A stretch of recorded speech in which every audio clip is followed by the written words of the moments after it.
Welcome everyone to the 12th annual experimental lecture. Tonight we are celebrating and engaging with and observing the work of Peter Cramer and Jack Waters. Woo!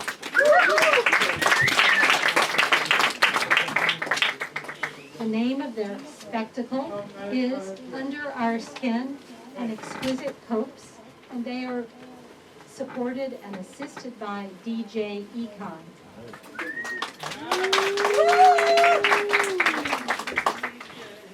Previous experimental lectures have been fabulous and have happened over quite a few years, and our wonderful artists have been Peggy Ahwesh, who is here tonight, Craig Baldwin, Abigail Child, Nick Dorsky, Bradley Eros, who's here tonight, Ernie Gehr, Barbara Hammer, Ken Jacobs, Jonas Mekas, Carolee Schneemann, and Serra, who are also here tonight. I have a couple of guidelines for you. You may spontaneously ask questions or interject, but don't expect answers right away. Secondly, if you're going to be on your phone, please use it for a hookup, a dating app, or to watch adult entertainment. Enjoy.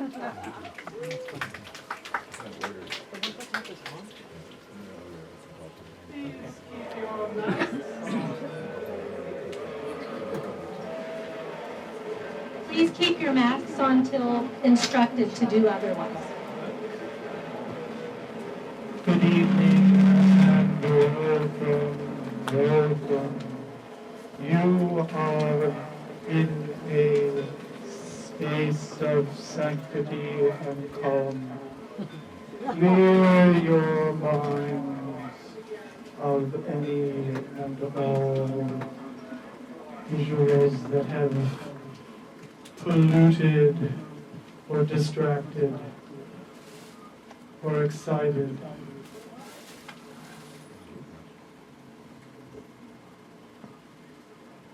Take deep, long breaths.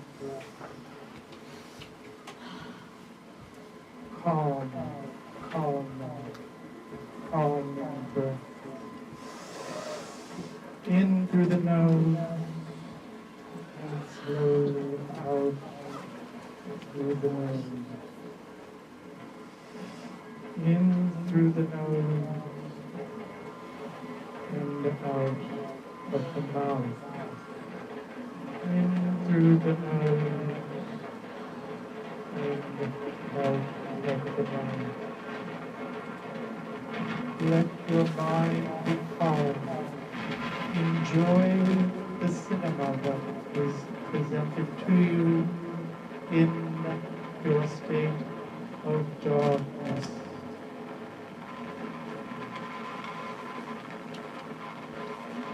Your eyes may be closed, or they may be open, but there is light in the mind, even in the darkness. Now, slowly and delicately, remain calm as you are slowly enveloped in the skin of transformation. Do not let yourself become alarmed with the lightest touch that will soon envelop you.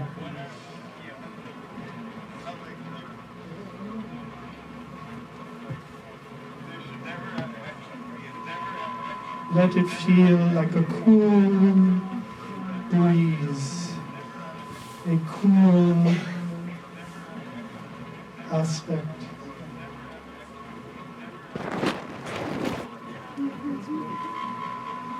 Hold yourself there. Do not fear, you are in a safe space. We are here as guides for you to experience this moment.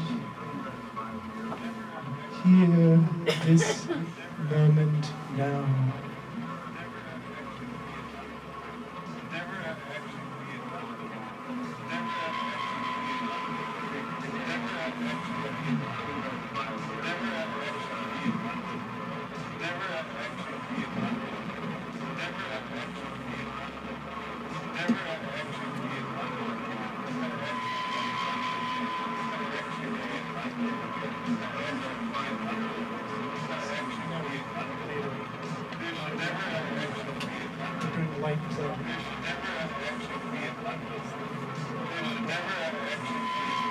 You may now remove your masks if you so desire. Please stay seated as we want your safety to be paramount while you experience this moment. Now, in this moment of seeing what is revealed,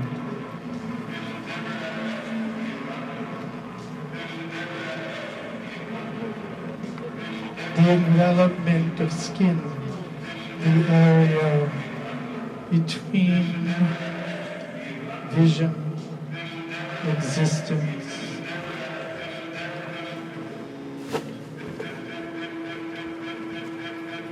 realize how calming it can be to have your senses challenged by this moment in time.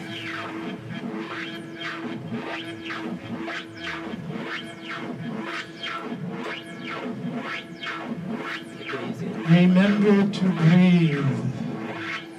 Remember to breathe.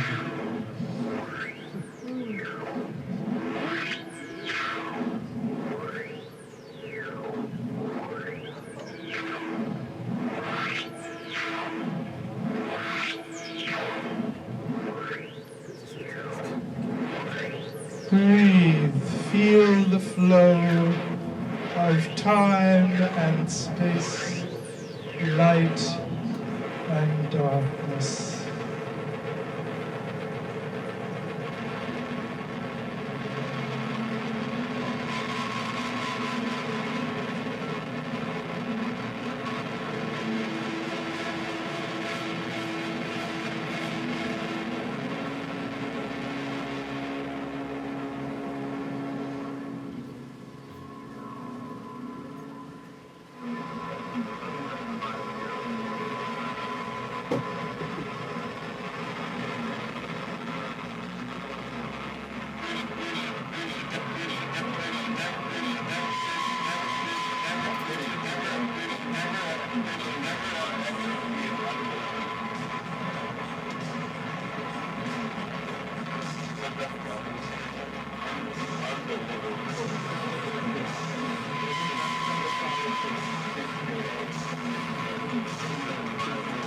We are almost there.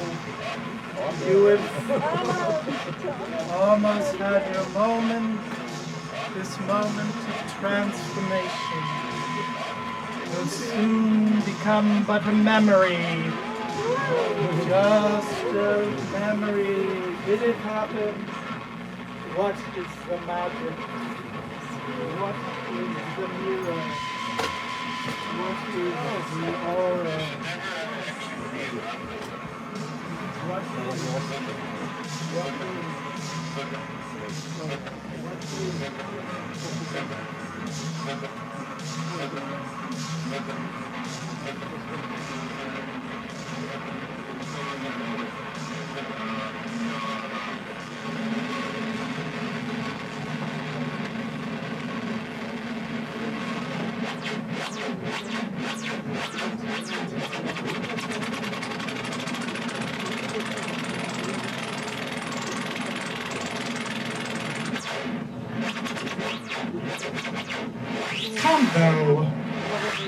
conversations between those altered states and other laws.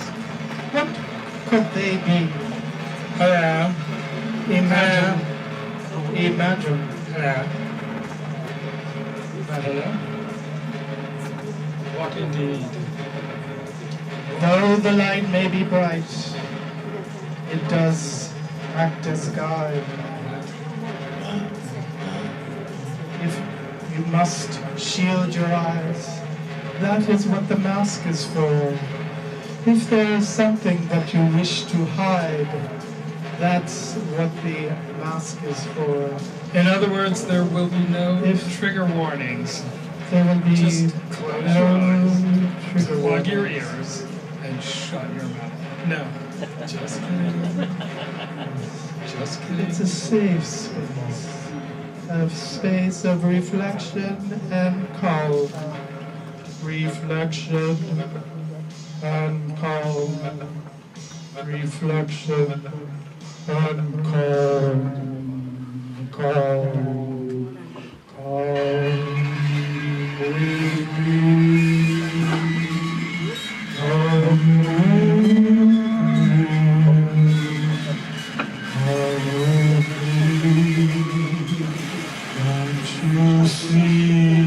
It's a world of imagination.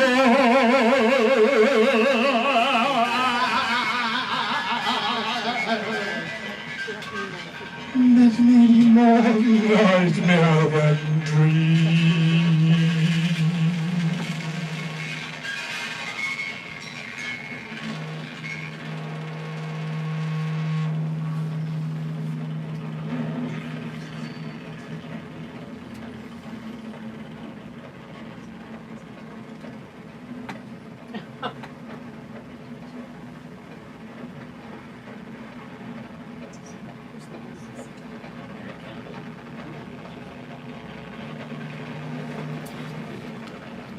As you can see, we are reaching into the interweb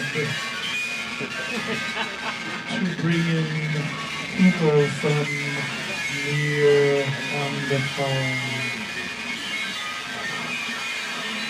Welcome visitors from another interspatial dimension.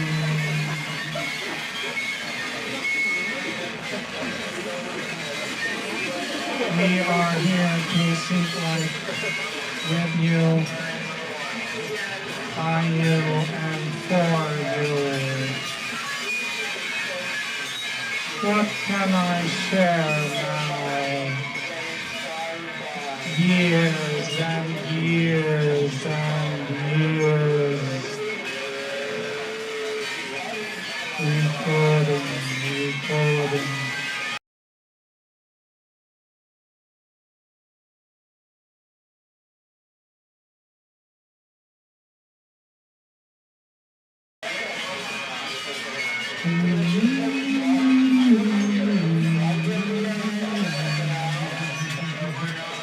Play the space bar.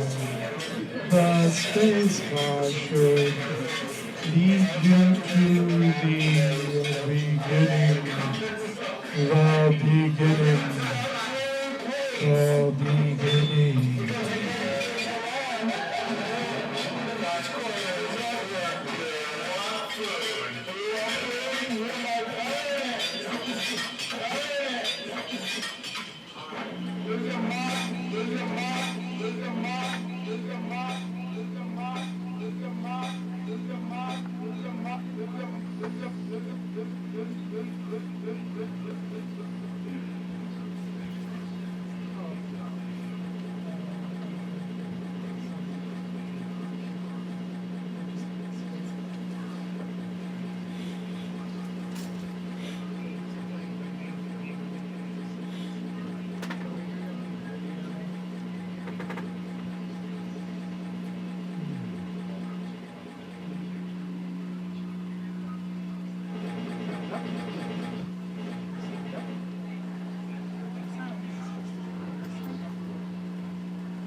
Between the elements of light and sound, air and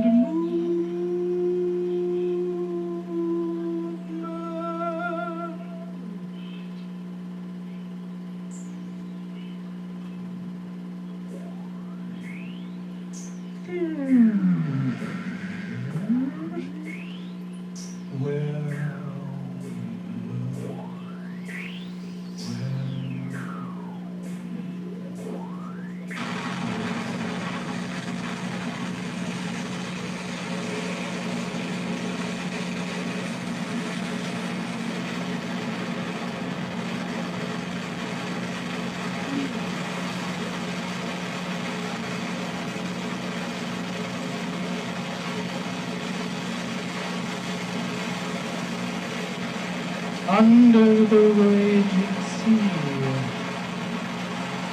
the hurricane travels along the coastline, pulling the sand back into the sea, the sand back into the sea.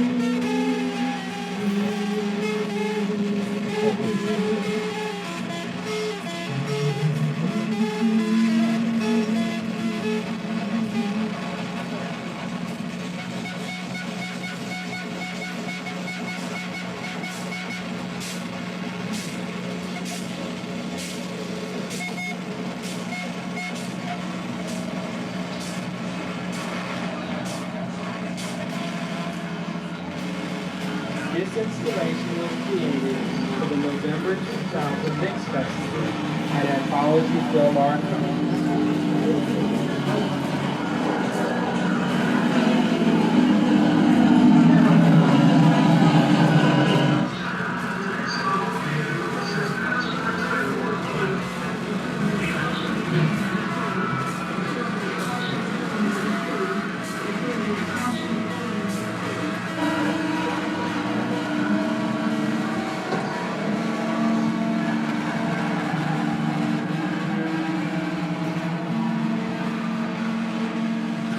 Welcome to Time Warp 2000. Welcome to Time Warp 2000. Welcome to 2022. The Time Warp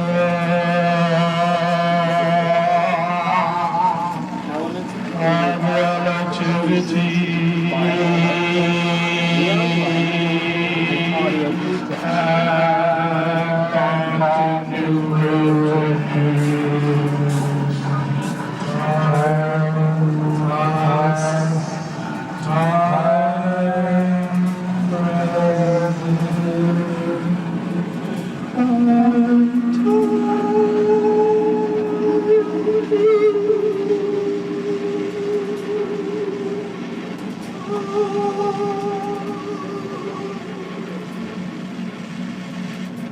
Things will fall apart. It's not the end of the world, but it's a start.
The storm will pass.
New-York-based filmmaker, writer, and dancer who was diagnosed with HIV in 1992. In honor of Gay Pride this past summer, New York City's Donna Library commissioned Waters and his partner Peter Cramer to install their exhibit called Pride 2001 in a window of the library. It's a three-channel video installation and photographs that are my photographs and also archival material from various gay and lesbian publications. And what we were working on conceptually was the idea of AIDS and AIDS history, but especially about how it's become erased from the popular consciousness. To assist artists like Jack Waters, the advocacy group Alliance for the Arts founded the Estate Project for Artists with AIDS in 1991. I started being interested in filmmaking at the same time that I began to study dance. Berlin, New York is a diary piece in a lot of ways. It was originally done as a background to a live performance about crossing borders and boundaries. As it became a standalone film, was looking at the similarities between bombed-out footage that was left over from Berlin, from World War II, and the bombed-up neighborhoods that were just beginning to happen as a result of speculation and gentrification in New York City. That was at a time of the default in the late 70s and early 80s, where, believe it or not, New York real estate was worthless. And so landlords would burn their property. Would be left was rubble. The title itself tells the viewer that there's some juxtaposition between these two cities, and it's up to the viewer to make those determinations. Why Berlin, New York, and which is Berlin, and which is New York?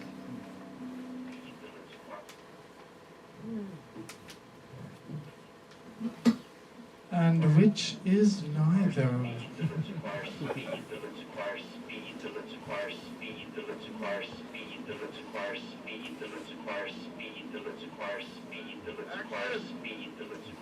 Action! Action! All you unpaid actors, all you extras, get to the set! I don't know how many times I've had to tell you.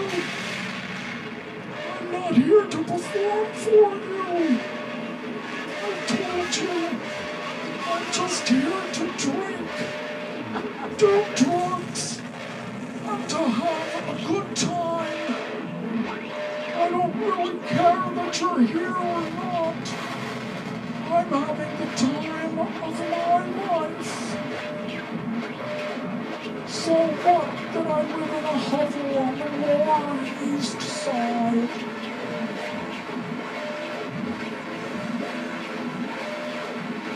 I can't help it if the neighborhood's changing around me. And I sit here where I am, with the roof caving in, leaky pipes, cat litter that never gets changed.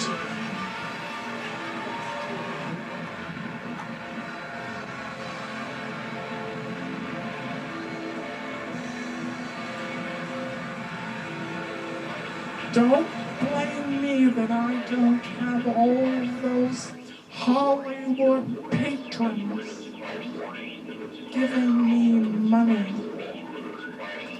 to make bad films, wasted films. Nothing but explosions, CGI.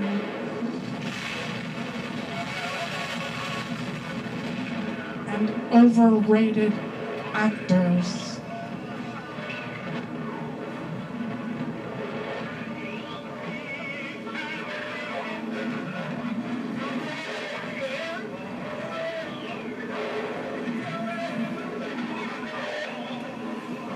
Technology is difficult enough, but when you don't have electricity because you can't afford to pay the bills, what's it all about?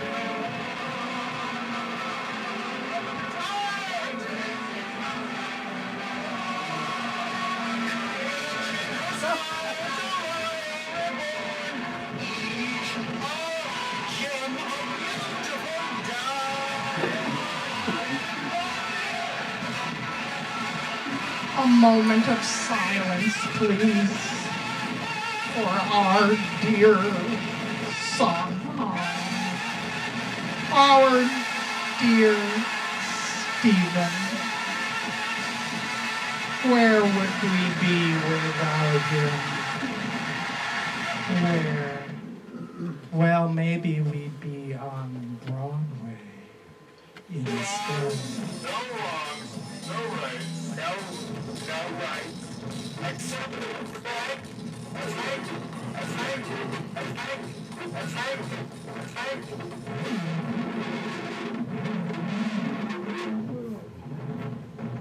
How do I get out of this morass of technology?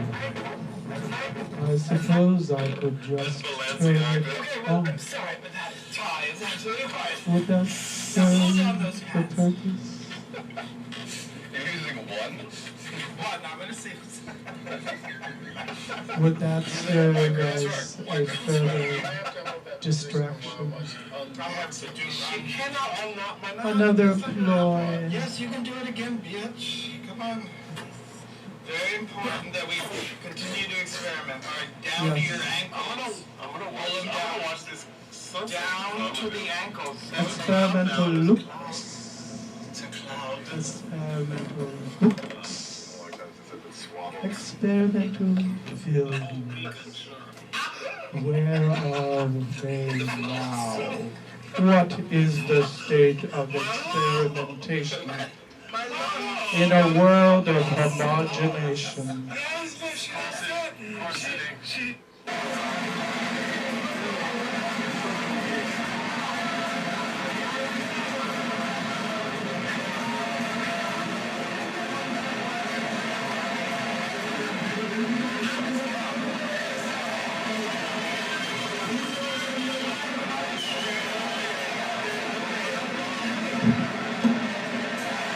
Remember when this is all we had was just this simple Super 8 projector?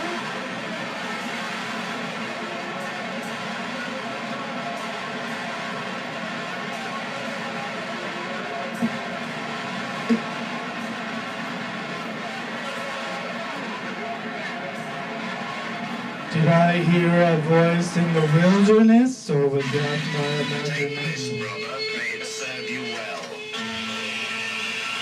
Soundtrack by Bradley Eros.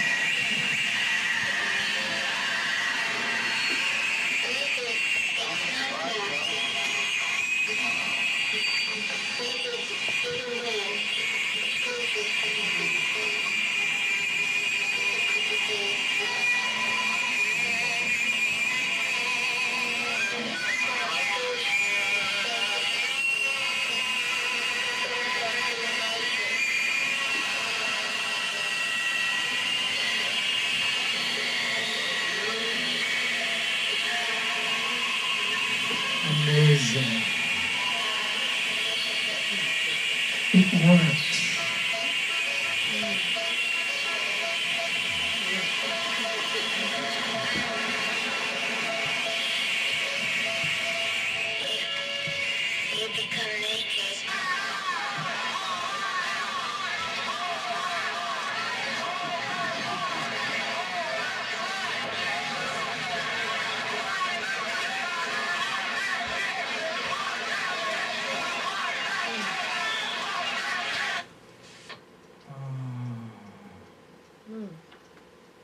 Kick it. Kick it. Kick it to a film and let the mind relax. Let the mind return to element of repose.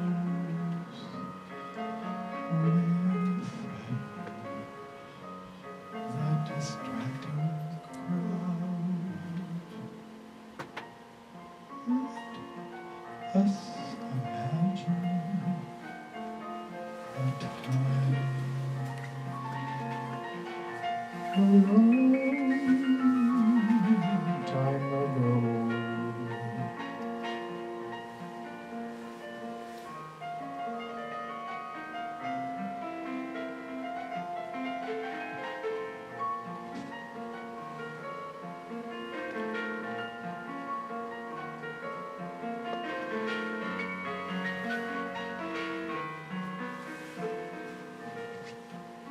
Before the pandemic of our generation,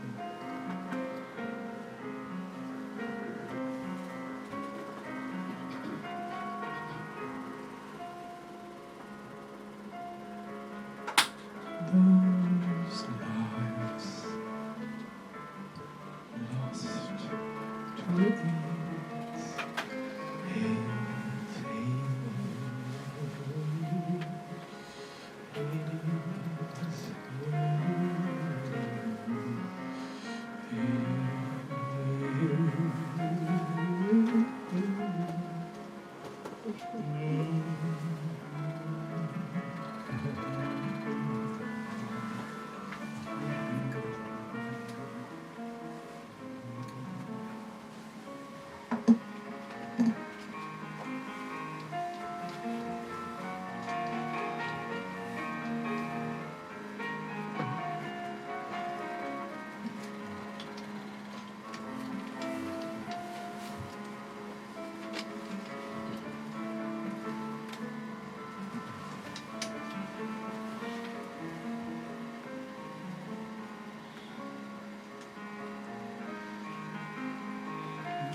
Does anyone have have a pencil? Anyone have a pencil? Remember a pencil, take up real. Remember.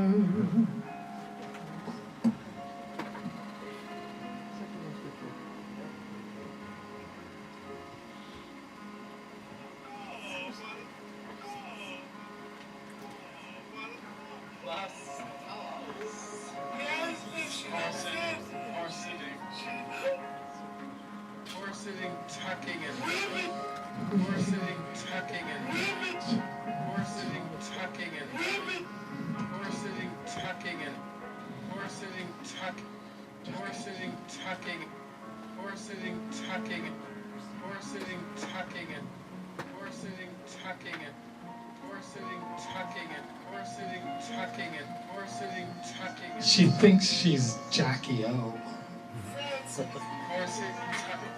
Crossing the Delaware in her Valentino, in her Givenchy, in her Gloria Vanderbilt jeans, and a Missoni sweater.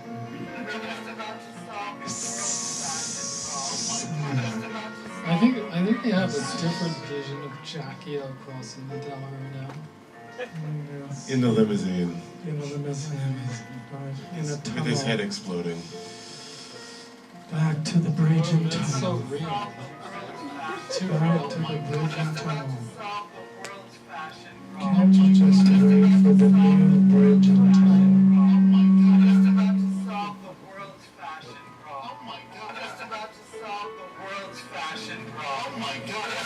Solve the world's fashion problem. Oh my God, just about to solve the world's fashion problem. Oh my God, just about to solve the world's fashion problem. Oh my God, just about to solve the world's fashion problem. Oh my God, just about to solve the world's fashion problem. Oh my God, just about to solve the world's fashion problem. Oh my God. There it is. Oh, it's perfect. There it is. Oh, it's perfect. There it is. Oh, it's perfect. I like that. I like that. I like that. I like that. I like that. I like that. I like that. I like that. I like that. I like that. I like that. I like that.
I remember her bare foot as it fled out the door.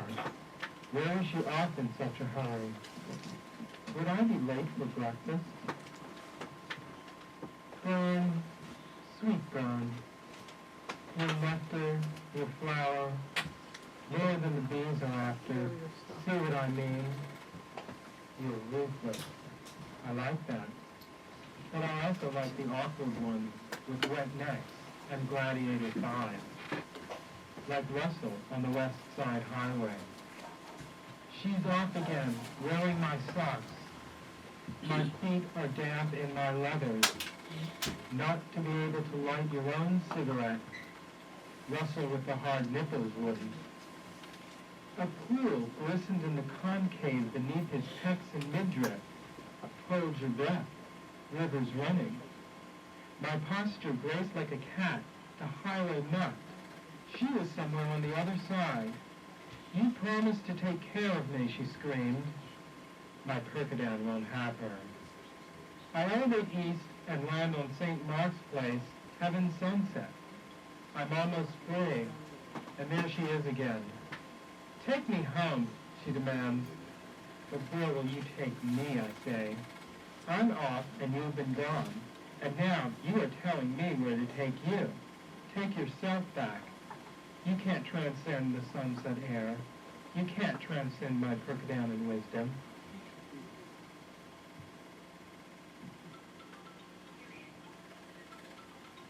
She promised to take care of me. I thought how sweet. I never dreamed of holding you to it. Our relationship was like brother and sister. I had no idea how close we'd become. Roommates. We did everything together. No strings. Me so fresh and new to the city. A baby.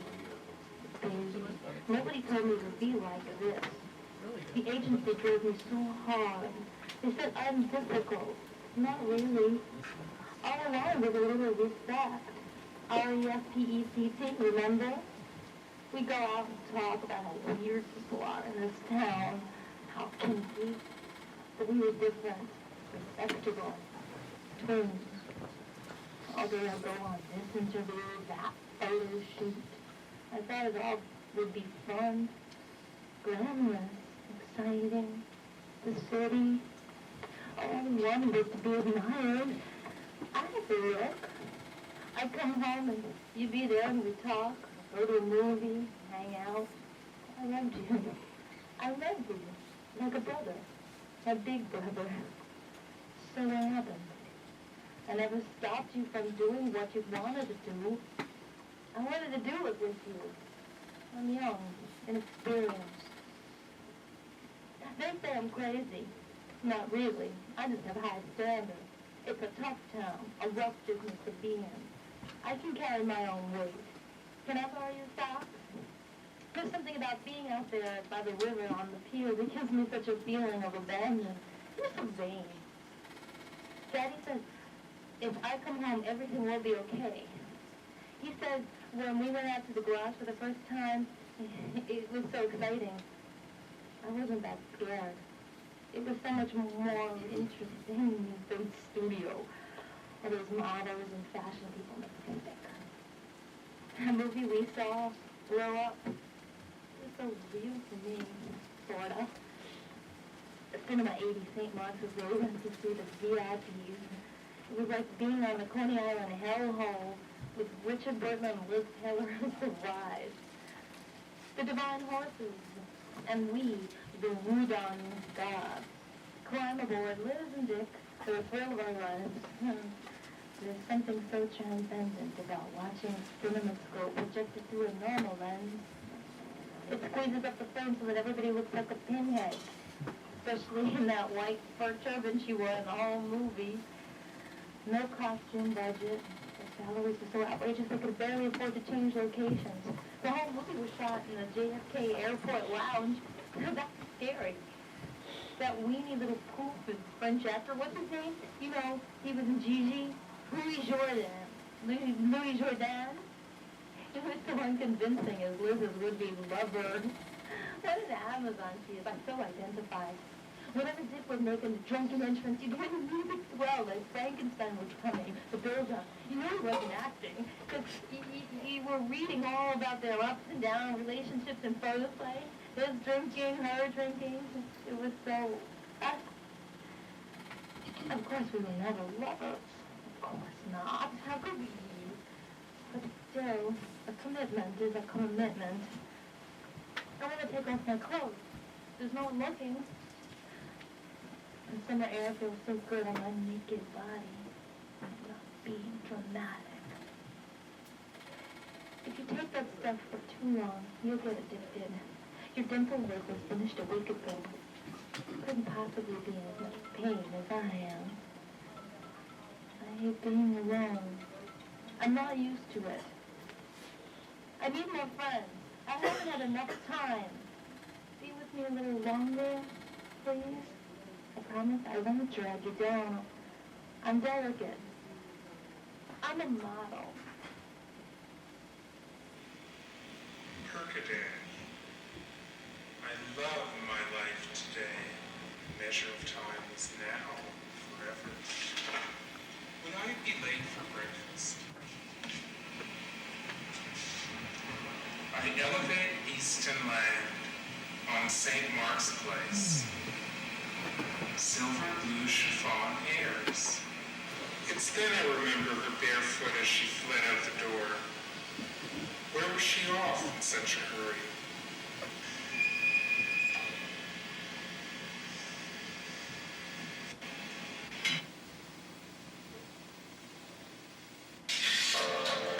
Fingers fondling the slice of orange on my French toast at the Café Hollande.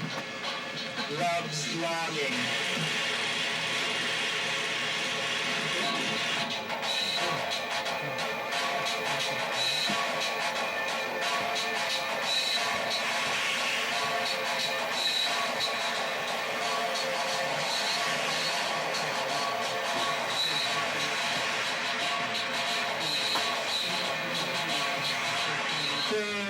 Sweet girl, your nectar, your flower.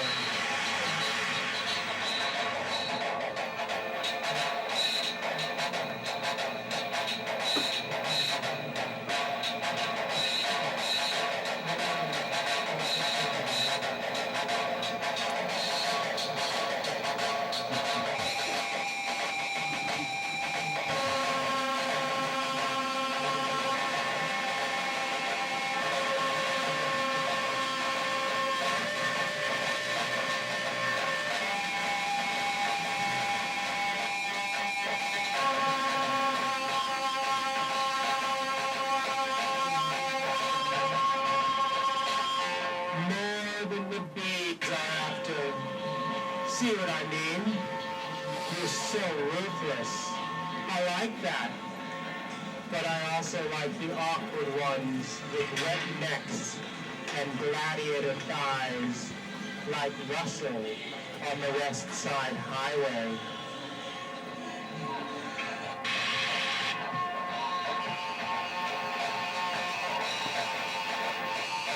It's then I remember she's somewhere on the West Side Highway. My Perkadan won't have her.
running.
And ran.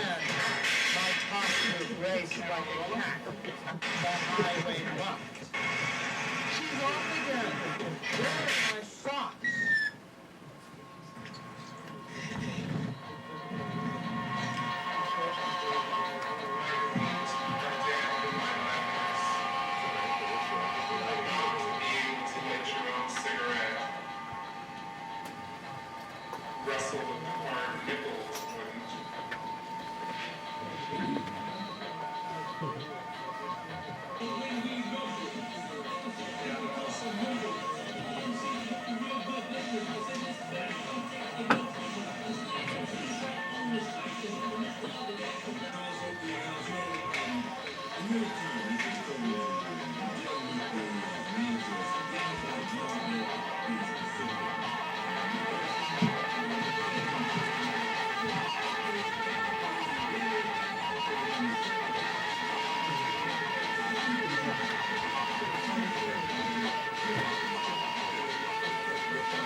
She screams.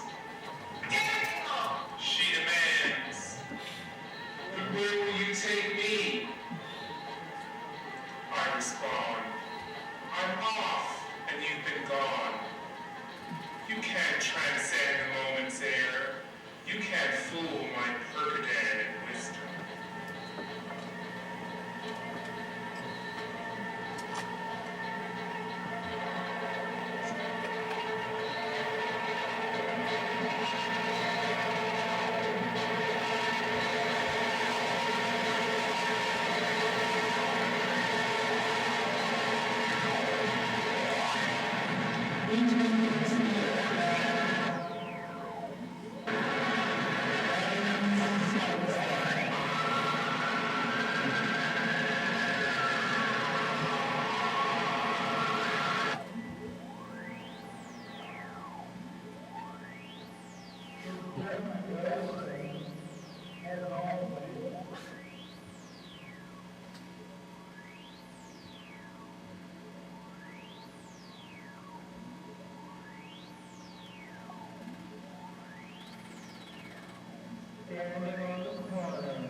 Which guy?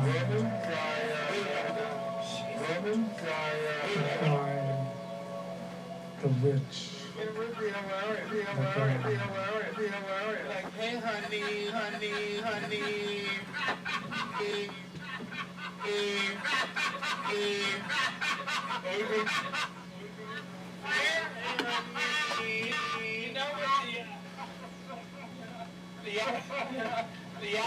The acronym is AI.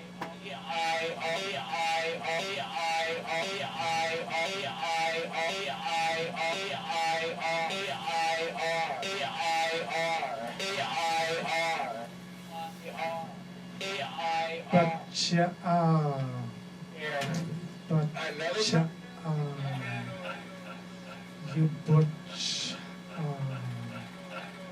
You butch.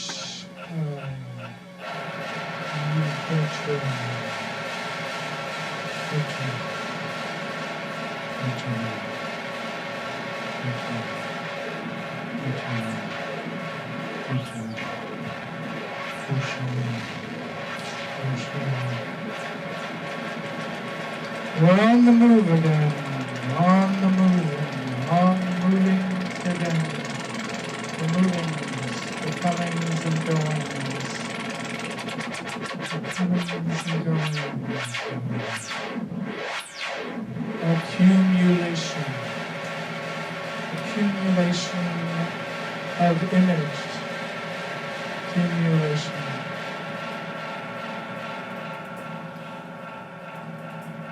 Certainly a test of endurance.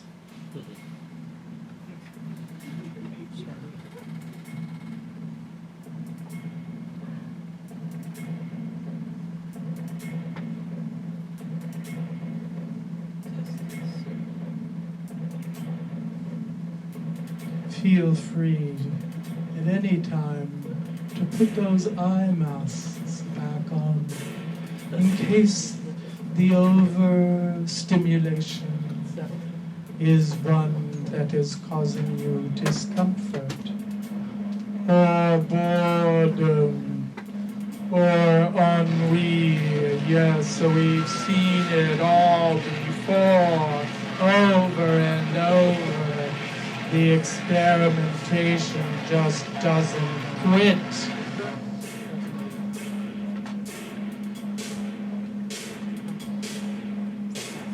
But it sometimes finds solutions and answers to questions that were not even asked.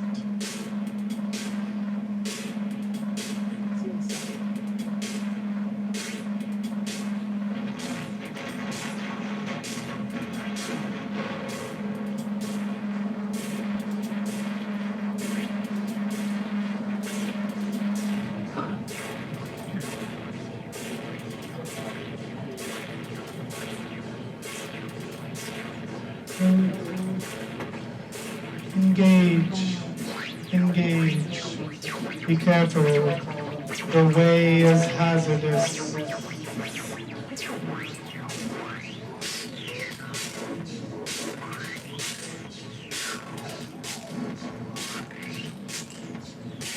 Because I feel we're working the audience. We're going to work you further.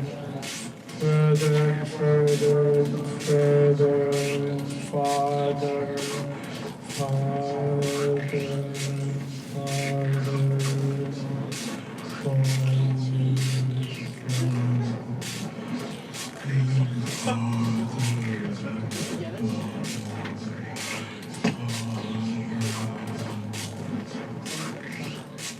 Sexuality This is an engaged experience, and you can insert yourself in whatever way you want. I have a microphone, you have your thoughts.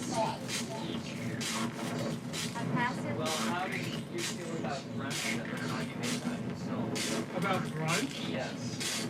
There seemed to be a conflation of desire and brunch, or French toast, or it's not French toast. But anyway, did you think of brunch? We can design That's the beauty of brunch. I mean, The answer this, to everything. This is like 1995, I think.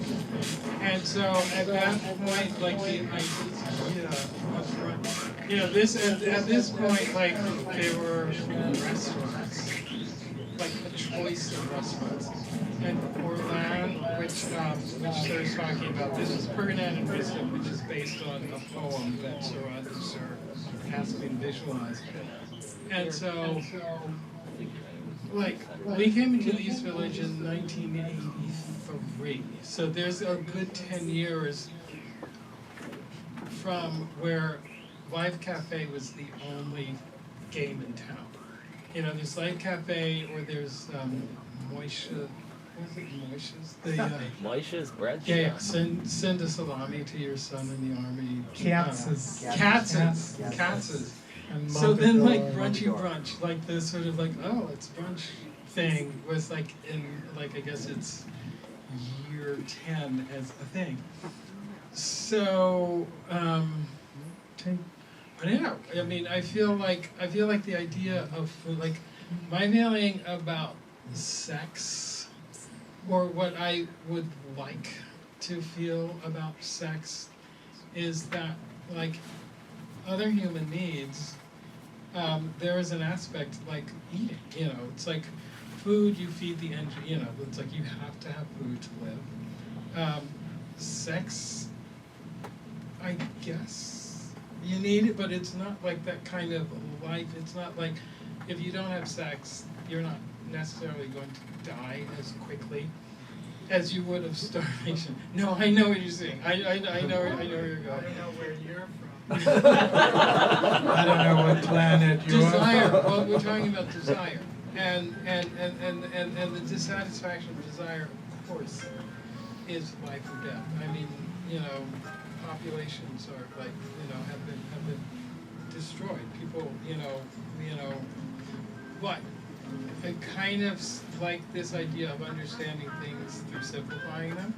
And so equating this idea of like a nice brunch and like a nice sexual experience as being insane. So he's like eating his French toast, and then at the same time, our actor, his name is Lee Rivers, who is very, very game. I met him at the gym. Yeah. And he had never performed before, but he was like very, very, very game and into it. So the idea of like Lee being the meal, like being the brunch, is kind of how I was looking at that. And is looking at the textural. You know, there's a point where we're pouring like baby oil, and then you're pouring syrup. So I'm kind of like making these equations between eating. Does that? That's why. Yeah, I mean, does that answer? And it was so delicious. So delicious. I've never seen that. The most delicious It's very- French toast It's we ever problematic. had. It's problematic, and I don't know if I should really get into like No. well, it's technical. Like it's the technical. You can Yes. hear like the sound. Yeah, it's a messy. It's a messy Yes. piece. It was shot in analog video. I match cut with Super 8, which I love. And then that had, but the audio track, there's DJ Spooky. Yeah. Yes. Do it specifically for it. Yes and no. Yes and no. We had met DJ Spooky, Paul Miller. He had invited us to do an artist residence while he was going to Baldwin. And this was his first year in the city after graduating. And he was mixing. And I asked him if he would do a soundtrack. And so I think that was things he looked at. I gave him a cut. And he mixed it for this. Did you talk about it? No. My feedback from Paul was that looking at that movie made him sick because he couldn't deal with the camera with a shaky camera movement. But then musically, it was kind of like it wasn't really like phoning it in, but he handed me mix on cassette tapes, and this was part of the problem because I'm doing the final mix myself. And I just had such little, I had such little experience with sound mix at the time that there's I don't even know what these tracks are, but they come in, it's very uneven, there's noise and static, and part of it I like that scratchy, rough, but then there are parts of it that I feel I don't like. I would like to fix it sometime. It was mastered on 3/4 inch tape, which was the standard, it was like the higher standard of linear video at the time. But I was doing it I think I had 2 decks. So it was pause. It was very old school manual. I didn't have an interface, an editing interface or anything like that. So it's very raw. And part of that I love. But then part of it, I would love to kind of smooth out some edges of it at some point. And thanks to Lynne asking us to do things and show things that were difficult for tonight, and that's the challenge. Wonderful. I'm not going to answer. I'm not going to have such a long because I would really love to hear. Let's hear from somebody else. Someone in the back row. Questions about, these were, the challenge was for them to bring work to us that had been an obstacle, had been an entry point in their work together.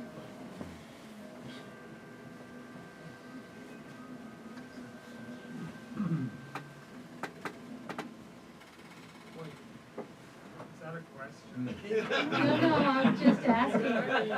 Anybody else? Yep, there's a question in the back row. Here we go.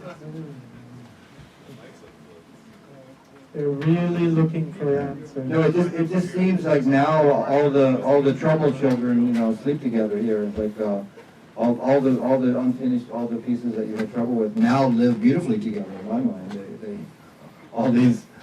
this new version of all the things that didn't work before, now I think work great together. So you've kind of worked out the kinks, or put in the kinks. I think about that. We'll take whatever kinks we can get. But you know, besides this context, you think of this as like a new work made of all those fragments and all those lost projects, you know, that now became this new collage.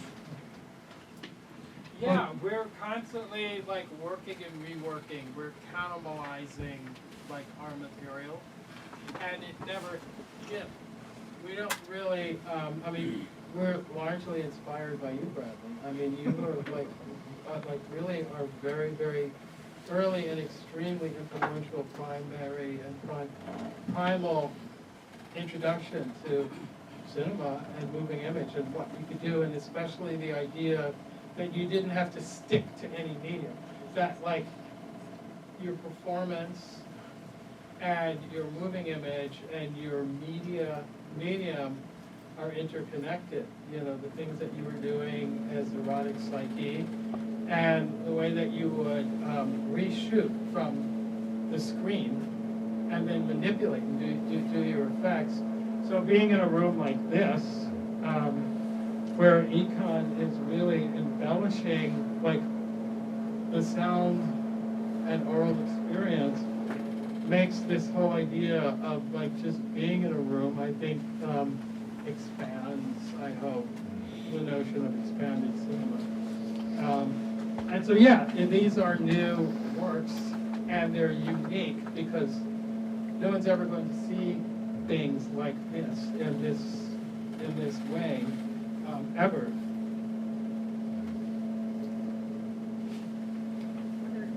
Here's another provocation. We're ready for your provocation. All right. Well, thank you, first of all. And I was just curious if you could talk a little bit about how you use Zoom, and maybe more broadly, like your relationship to these new technologies and mixing these different kinds of imaging technologies, and if there's something liberating about them, or maybe something also a little sad. Econ, there's a question about the use of this thing called Zoom.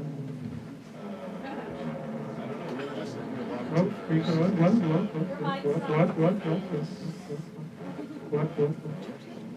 Maybe we'll give you this mic. That mic. You have a mic. Mic is on. Oh, the battery might have died. Here, use this one. We were locked in our houses like everybody else, and you know, trying to figure out something to do to make art, and because of the point that Jack was just making, that like, you know, we've all used in our work this sort of DIY, like anything is a tool. The cheaper the better. The more commercial grade, you know. So each step, Super 8, and you know, High 8 video, and then you know, whatever the most consumer grade stuff became strategies to make art for all of us. And so Zoom seemed natural. I mean, what everyone was trying to avoid to run a meeting successfully was what we were trying to do with technology long before it was Zoom. Loops and video loops and shooting, you know, the screen back into itself and the camera into the projection. And so I think it just, what everyone was trying to avoid with it was something that really intrigued us. And so we try to embrace that. And it's a production tool. It has incredible production value in some ways that is just available now, you know, for free for anyone with the internet. I don't know if that answers the question. I didn't really hear the question, so. Because, you know, as Econ was saying, you know, this Zoom thing happened as the pandemic happened. We were all locked in our house. But before and even during that, we were having segues to Fire Island. having lovely and highly productive times with like lighting, nature. We're over the sound.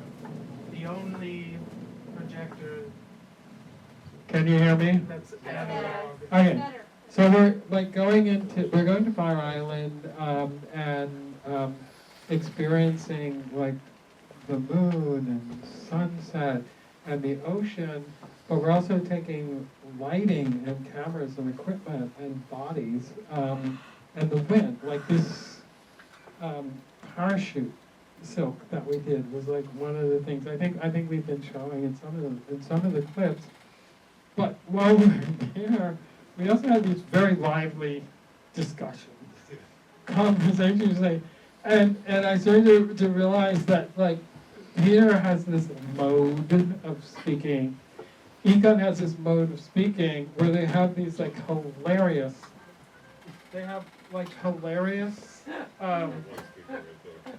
conversations. Oh yeah. Our We should grandmother. talk about it a little bit. Okay, maybe not. Just spin around. I see. Long story short, Econ talks, Pee-wee talks, and they're not listening. I say We are, though.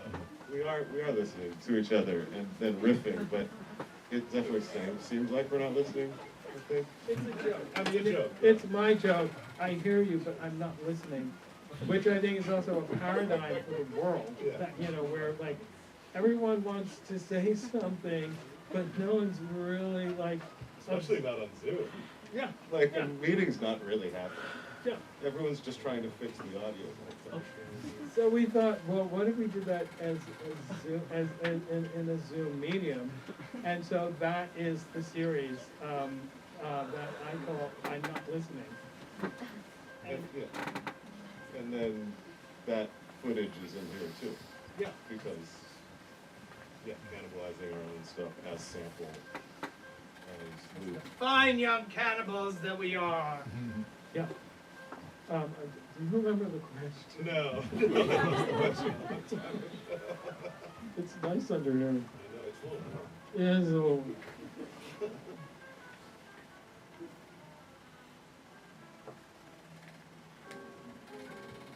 So the other observations or remarks?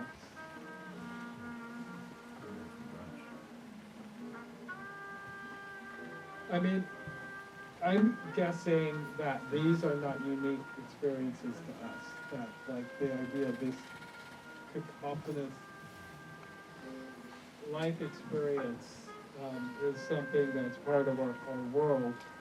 And I'm wondering if like this idea of short attention span and hungriness for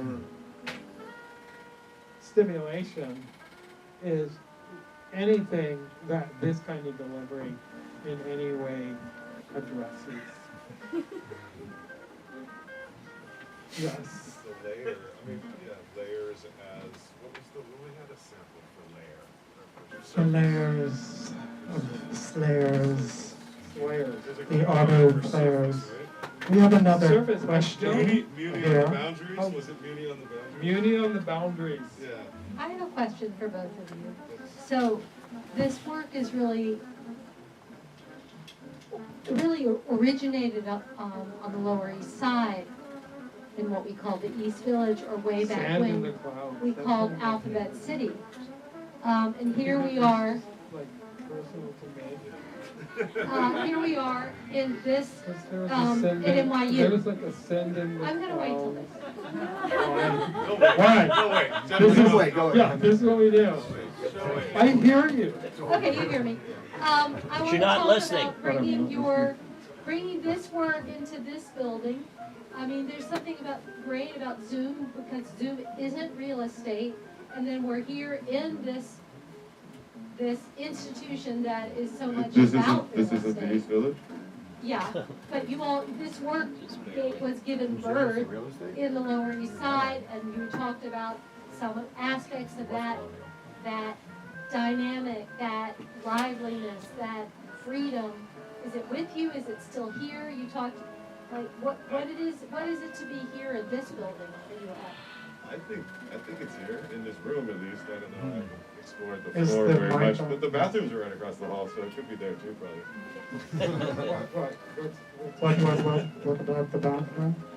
Just where's the freedom? I don't know. Oh, the freedom. Yes, it's Freedom is where architecture is you very demanding. Freedom is where you take it. I mean, two things is that, first of all, I mean, Zoom is real estate. Yeah. Zoom is a business is a business application. And it's very challenging. It was very challenging for me, like when everything reverted to that. For one thing, because in order to, it's like any internet forum, and we've experienced this with Facebook and now Twitter. So, in order for it to be effective communication, other people that you want to communicate have to be on it, have to be somebody connected to it. But then as it dominates a market, then you're also addressing this idea of something with levers and controls that are not yours. So it's a proprietary. Zoom is a proprietary application. And parallel to the idea of the East Village, I think a lot of people know that for a very long time, there was no East Village. The East Village, like the very term, is a real estate designation. Yes. It's a real estate because Lower East Side was like the poor, like low end, low rent. It was the Lower East Side. But how far up did that go for It was all of this, like all the way up anything to 23rd Street, at least 14th Street. Everything south of 23rd Street, and I guess south of Broadway, something like that. What's the Lower East Side? But I mean, I feel. I mean, there's someone here that's. Is there an acknowledged historian in the room? Calling the acknowledged historian, was that? I was just dawned on me. It's not just about the Lower East Side. I'm thinking about like Times Square, with all the blinking lights. And you've got, thinking about Times Square before it was gentrified, and there's just a lot of things going on, and what it's like to walk down the street and just being zapped and zoomed into all kinds of different cultures and layers of it. And that's what's so great about New York City. And you're talking about the Lower East Side, and your culture, and, in your face, like, it's great, And so, can you talk about that a little bit? You're mapping the city, but you're like also mapping humanity. Kind of laughing and cheeky and in the time of COVID, because it was so heavy and disastrous.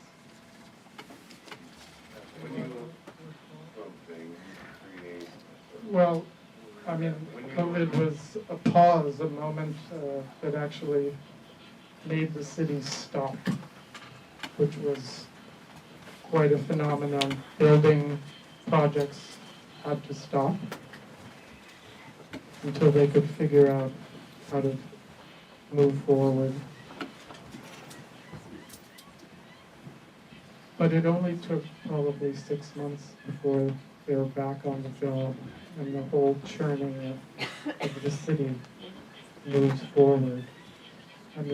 We know the history of tearing down an entire neighborhood below Delancey Street and above Grand Street and east of Essex Street. That was left empty and abandoned for a good 40 years before we now have the lovely Essex crossing. The Spira project, you're talking about the Spira project? Spira project, yeah. And all of those buildings. We came to ABC No Rio, and they called it the 25-year plan. which I guess took more like 30, but it's now happening. It has happened. And so this idea, because we didn't really have money, we didn't have a lot of resources, and, I joke a lot about us, my friends and colleagues being the first wave of gentrification. So as much as we politic and acted, our very existence in a place makes it attractive because we're attractive and we're funny and we're smart, and then they raise the rent. So and we find and then we have to find another place, and we do this, and we do the same thing. So, but I think we were talking about that, this idea of pleasure being a need, and so I guess in the kind of Borscht vaudeville terminology is you gotta laugh, because otherwise you're just crying all the time. And so we also cry, but also finding the humor and the beauty and the pleasure in a situation that's not necessarily on the surface beautiful or pleasurable. I think is sex, sometimes it hurts, but then it hurts so good. And so this is my relationship to the neighborhood is and not just the deprivation of things, but even the development of things. Because I remember in 1983 and going, oh, this is all, it's over. It was a great 2 years. Because when you're younger, 2 years is 20. And I was just it can't get any worse. And the level and the degree of how gentrification, I think Serra puts it very succinctly, where she talks about the gentrification of the mind. So it's forget about the real estate, what it's doing to our consciousness and our psyche and our very being. I think we have our only resource, our best resource is each other. So that's how I respond.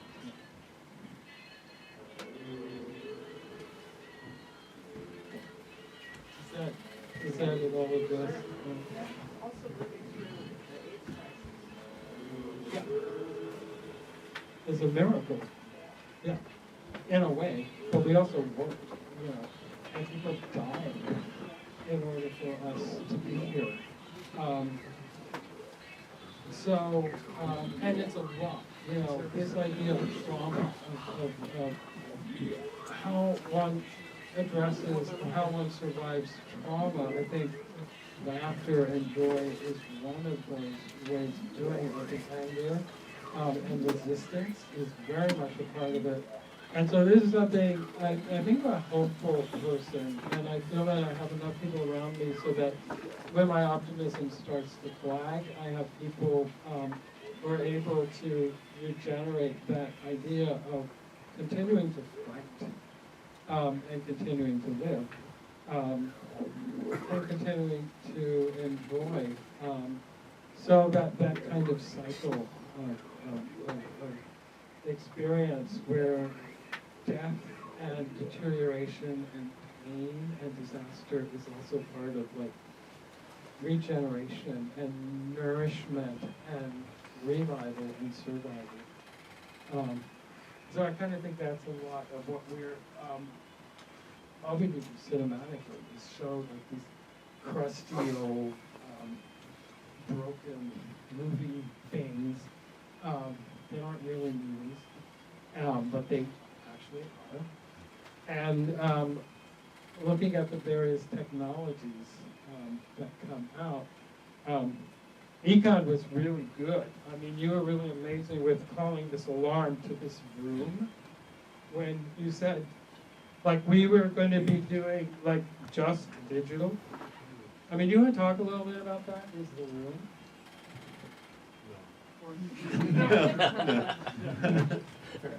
But he wants to talk about the fact that we could not forget the analog projectors that are the basis of our own education and experience. Even though I forgot the 16mm this projector. little vestige of like projection. It turned out to be a Super 8 projector. All this sound. Yes. It was a moment where we kept thinking about what we were doing and how to set it up, and you keep simplifying back to like, oh, it could all just be on one player on the computer, and that's what computers are. It's one tool, and as you can see, I brought a ton of other tools, because why one tool? But you could probably do all these same functions inside my laptop, but it would be having to jump through a bunch of hoops in this surface as opposed to all this hands-onness. And I think that materiality comes from all of our film experiences, and it seemed a waste of the space in some ways to not bring some Super 8 projectors, even if we just set up some loops or played a thing that was on the side, or so this piece of film was handed around Jerry Tartaglia film screening some night, and I took a piece of it home, and I just grabbed it off the mantle that it sat on, and thought it was a fitting tribute in that way to think about remembering to bring that materiality and that light play and that we did some performances together so long ago that we just did shadow play with projectors without filming them, and I always remember that and think about that. And the video stuff is just so canned, on some level. It's so we can mess with it all we do, and it gets better, but it's so preordained to be what it is, and I think that's why we like Zoom so much. Is it unhinges it in some way and makes it this live event, but with this, the thing is wearing out, it's scratching, it's falling apart, or that's exciting. Film has this like in the moment thing, even if it is somehow this older archival material. I don't know. You know what I mean? Yeah. Well, it's sort of like what I'm saying about the East Village and having that moment in like the mid-'80s, and now like Zoom is going to be like at some point like this antiquated like thing. I mean, Zoom could return the city to its former abandoned glory, really. I mean, because no one has to go to work in these commercial buildings anymore. Like, that shouldn't be a real thing. The only reason people are doing that is because Mayor Swag, wants his real estate buddies to stay wealthy. I mean, since 2001, when the World Trade Center came down, they replaced it with residential. There's a reason for that. It's like, no one needs to go to an office building. Not anymore. So we should have all the office buildings turned into art venues, basically. Well, the other thing I think is interesting is this idea of live versus recorded, because we're looking at like a Zoom that we did for Printed Matter Art Book Fair, and I want to look at like the Zoom that's actually going on now. Look, another Zoom. Yeah. I believe there's another question coming from a captivated audience. Well, I wanted to ask you, tonight was dedicated to Jerry Tartaglia. We just saw a sign about silence equals death. I know that ACT UP was a really big part of your lives. I wanted to say the first interview I ever did with a famous filmmaker was with Jerry Tartaglia. So this comes full circle, and I was wondering if you could tell our audience a little bit more about why you wanted to dedicate this evening to Jerry Tartaglia. Well, let's hear from Jerry. Let me switch over. This is from the Zoom meeting. Up here. Oh, they're asking you. Asking you to unmute because they can't hear you. Oh, And they're for me just to enthralled. How's that? Can you hear us now? No. look onto. Lower left. I know. Yeah. And I've lost control over here because I've totally lost it. He's lost his mouse and he can't find it. He can't find his mouse. It's scurrying probably under your seats. Do you see it under your seats? Well, I've found that much. Oh God, down to the left corner of your screen, there is a little microphone. That. There you go. Okay, we're not letting participants unmute themselves. We only want to see you, not hear you. Why not? For one thing, I can, while Jack works on, no, do not allow them to unmute. Oh, yeah. Because we're trying to, you work on finding the Jerry Tartaglia clip and leave Zoom to their own world, okay? They can chat among themselves if they want. That's why they have a chat feature. But I'm sorry the mic is so scratchy here, but Jerry Tartaglia was a real influence in terms of the subject matter of homosexuality, the laws against homosexuals, the treatment of homosexuals. But he was also a part of our community that extended and was born with the New York Lesbian and Gay Experimental Film Festival back in 1987. So I'm gonna give you Jerry. Okay, you give them Jerry and I'll continue talking until you find Jerry. Because we're all Jerry's kids in this marathon, okay? Okay, so can we get sound? Is that on me? That's... yes. Yes.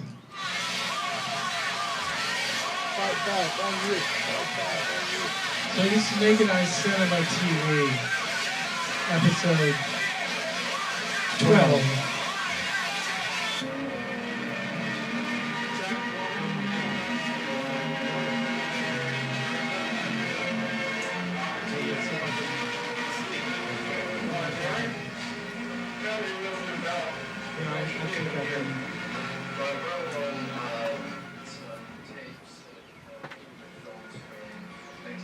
Can you bring that up? As I at various times have mentioned, I sort of made my return to filmmaking in 1988 when I made 8 Screen, and had been making about 2 films a year since then. And the 2 that I did in 1990, Remembrance and Filmal Solutions, both deal with generally with the question of representation. They seek images of themselves in films, deals with in terms of identifying with Billy Davis' character, Margaret Channing, all that, and Final Solutions deals with it in a direct way. And there's also my personal denunciation of the whole idea of looking for positive images of Okay. There seems to be about a lot of background noise, so if we could stop that for a moment, and so that we could get a little more distinction as to why we're listening to Mr. Tartaglia. So,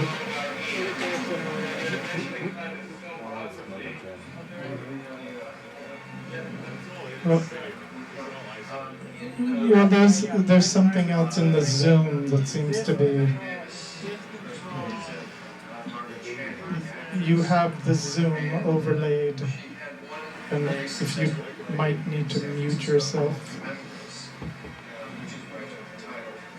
There we go.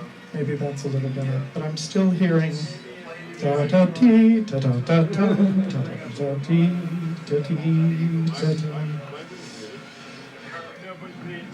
Yes.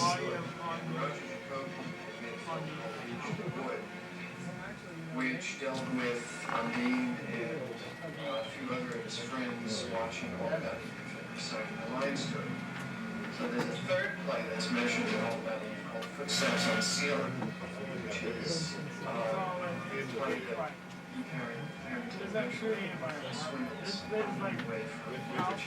This is shot in our apartment on 2nd Street. plays on the subject matter of experimental films. And what I had suggested earlier was that some enterprising filmmaker might come along and make an experimental film, Footsteps on the Ceiling, and this trio of films to take Also, all one time is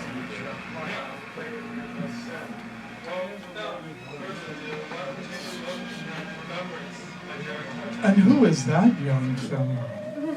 Ah, Remembrance. There's something that's, yeah, could you take that off the screen? Hi, it's me. Listen, I just wanted you to know that my life has always been confused by issues of representation. So I make my films in order to undo the images which dominate my waking and dreaming life. Remember, I was born in 1950, the year that Betty Davis made All About Eve. I'm about to turn 40. 40. Excuse me, that just slipped out. I've ended a 4-year relationship with my lover. Naturally, my life is in turmoil, and I turn to the movies and opera and make believe. I imagine that I'm Margot Channing, that my inner presence is her inner conflict. What? I pretend that I'm just like Margot, justifiably hostile, yet pretty and eloquent. I am like Margot, and every other strong-willed female dream character created by Hollywood movies and Italian opera. I struggle through my life in a world dominated by straight men and the women who love them. The queen in me survives when Margot survives. I could watch her in All About Eve 1,000 times and cry every time. My conflict is somewhat like hers, you see. I want a domestic life, just like she does. Foursquare, upright, etc. But to have that, I won't have the freedom to peel away any more masks of identity. Margot is ready to give it up, but not me. My temper hasn't changed. I still carry on and threaten people when I feel insecure and disappointed. I grew up gay in America, so I identify with Hollywood's heroine, strong-willed and glamorous in her struggle to assert her true identity in the world of straight men and women. Growing up as I did, watching movies, and searching for identifiable gay characters, I naturally assumed that life was glamorous, friends were charming and witty, and style being everything. Of course, that parties were elegant and sophisticated. My home movies prove otherwise. It was pretty hard to make believe you were anything else. So you see, Betty Davis, or more accurately Margot Channing, represents me and every other gay man who ever saw himself in the movie. She's deluding herself. She's getting lost in her emotions. She's being reckless and childish and politically incorrect. Remember, I was born in 1950. I'm about to turn 40. 40. Excuse me, that just slipped out. I've ended a 4-year relationship.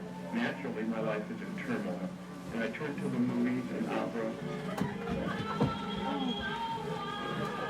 But I've made my choice, and I'm not going to drop dead. Not with a hit on my hands. Okay, I'll be bi-coastal. You can keep the furniture. I'm going to Berlin. Yes, I'm in love there. No, he's not keeping the callus and the Scala videotapes. I'm taking all the film books and the letters.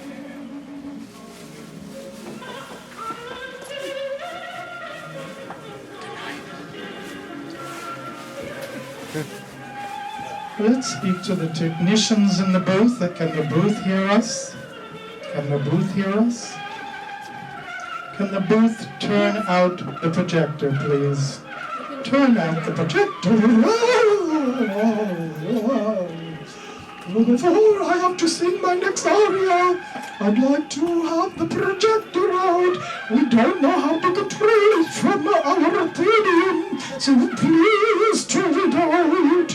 Turn it out, turn it out. Oh no, damn projector. Oh no, damn projector. Just the sound.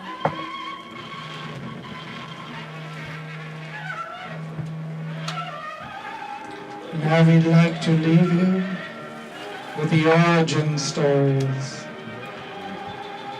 The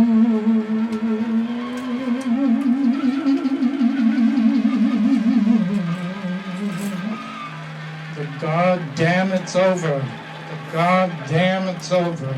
The goddamn it's over. The goddamn it's over. The goddamn is over. Show's The over. goddamn is over. Show's The over. goddamn is over. Show's The over. goddamn it's over. The goddamn it's over. The goddamn monkeys. goddamn it's over. The goddamn it's over. It's over. It's over. It's over. Now don't be alarmed when the lights come on. You can put your masks back on.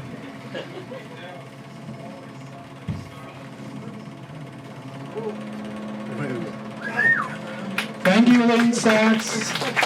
Thank you, Greg. Thank you, Ina. Thank you, Film Studies, Cinema Studies, and all the departments that make up NYU. Why you, why us?